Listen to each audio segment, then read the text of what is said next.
From the station that made country music famous, 650 AM WSM, this is a Coffee, Country, and Cody podcast. Hey, it's Charlie Matos, and in this episode, we sit down with Jason Boland. After more than 20 years together, Jason Boland and the Stragglers were getting set to make their Grand Ole Opry debut. They also had a brand new album out. We would talk about both of those important events in the life of Jason Boland. This was recorded December the 7th of 2021 at our Magnolia Lobby studio at the Gaylord Opryland Resort and Convention Center. Enjoy our Coffee, Country, and Cody podcast with Jason Boland. Jason Boland and the Stragglers, congratulations and welcome to Coffee, Country, and Cody. Thanks for having me.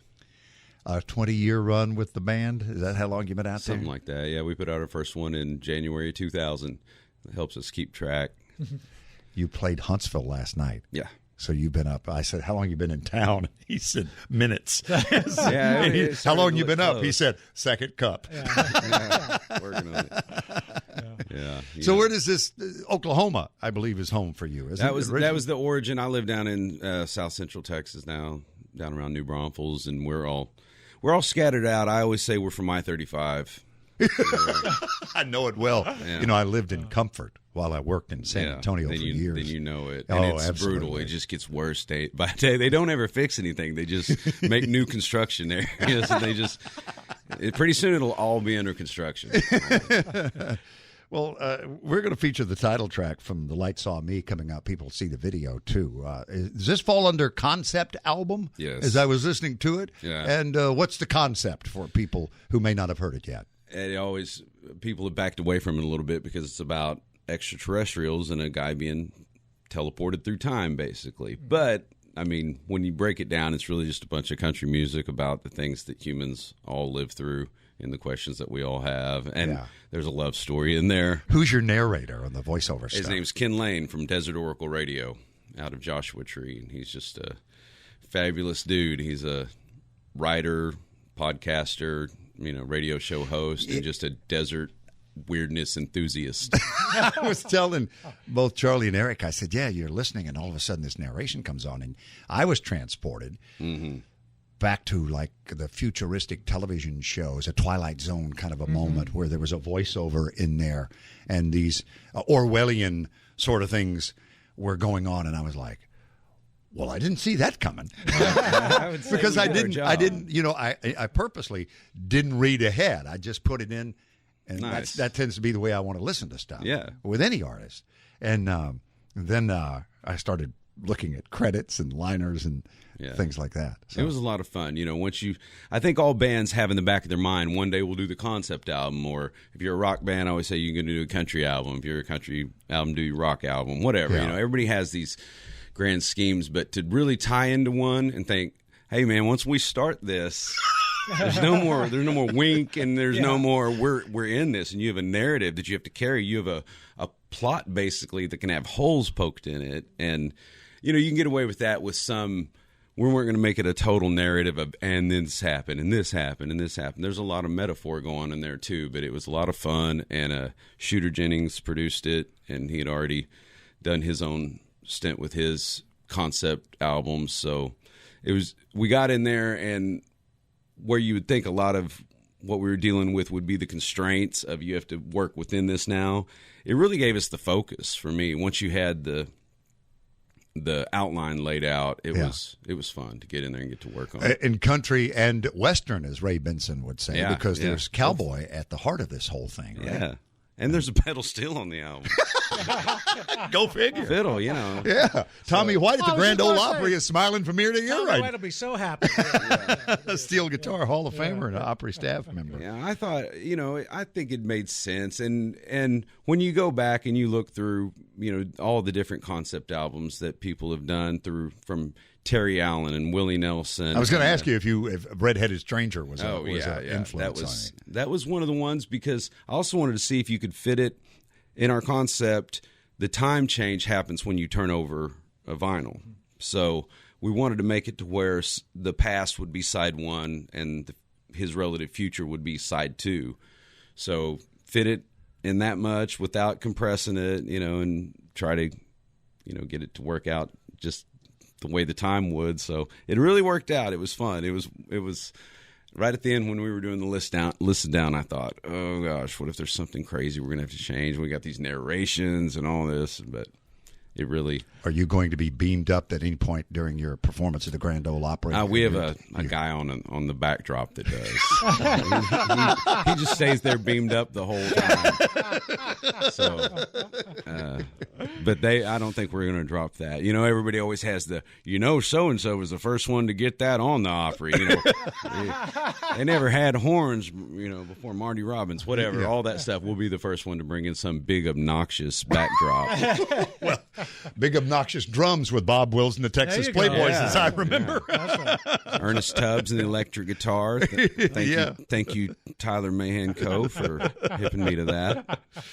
Well, the Opry debut of Jason Boland and the Stragglers later on tonight, and I'll be there to host. It's great to have him in studio debuting with us this morning on Coffee, Country, and Cody. And you mentioned 20 years or 21 now since the first album for you guys. Well, you know, the Kentucky Headhunters just debuted after like 30 years on Saturday night. Is that You're not crazy? Kidding me. Yeah. So it's been quite the week at the Grand Ole Opry. Richard says back when they were having hits, the problem was the length of their hair. Well, there's this little phenomenon that goes on that when people start asking you about, you know, where you are in your career and how you see these things, well, why didn't you do this and why didn't you do that? And you look back and you say, some of these bands that they were all calling us outlaw country, they picked that label because it was a bunch of people that didn't really follow all the rules very well. And so anytime you want to put somebody in something, but it all works out. They find out that we play nice ultimately. Coffee, Country, and Cody on WSM.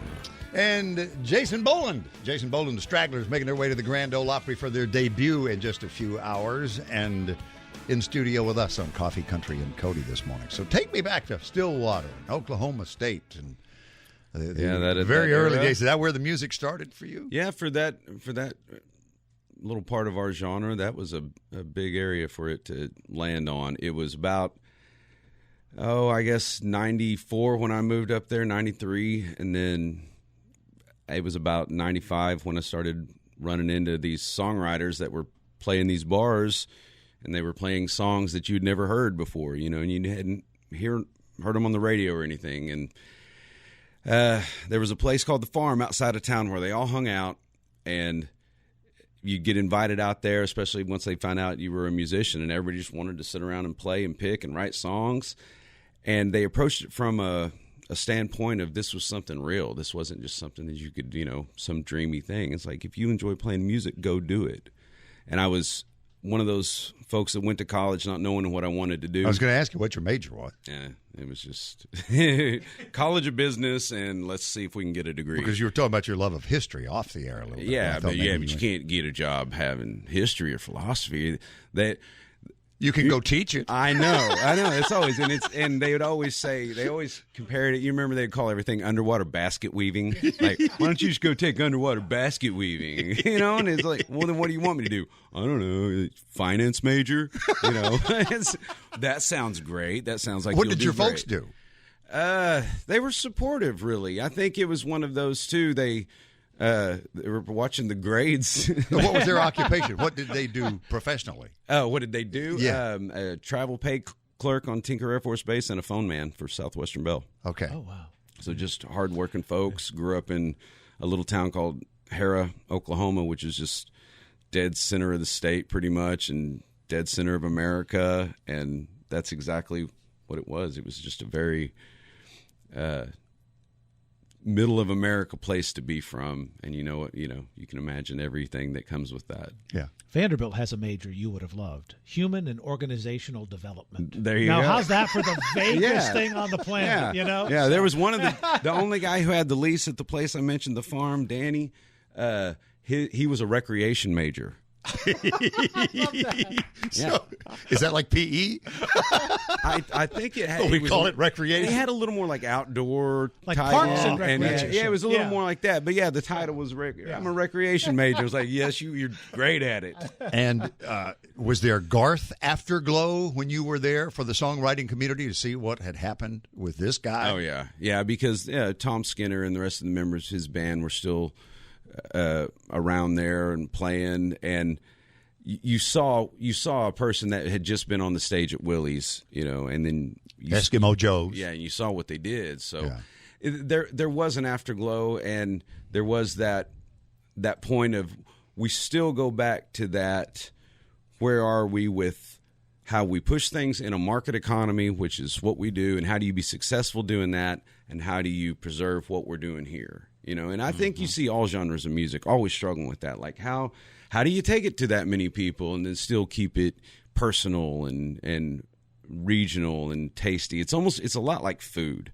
I end up comparing music to food a lot. And you have that one restaurant that it's the greatest place in the world, and they put the second one across town, and it's still great too.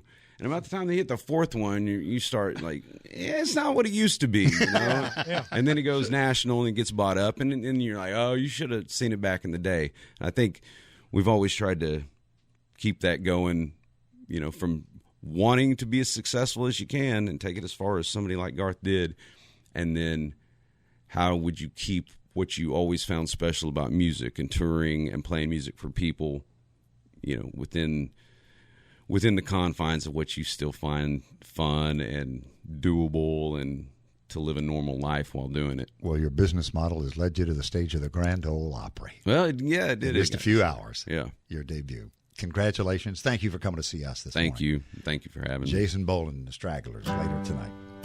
This is From the White Saw Me, Restless Spirits on WSM and Circle Television. Good morning.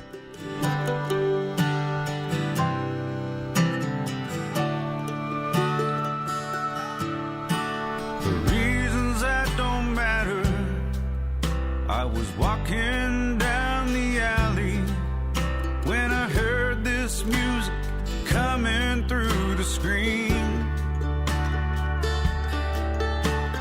Thanks for listening to our Coffee, Country, and Cody podcast. Our program director at WSM Radio is J. Patrick Tittle. Our digital producer is Haley Hall. Marketing and promotions director is Amanda Cannon. And I'm Charlie Matos. If you like what you've heard, make sure you subscribe so you never miss an episode. And leave us a review on iTunes. It really does help new people find the show.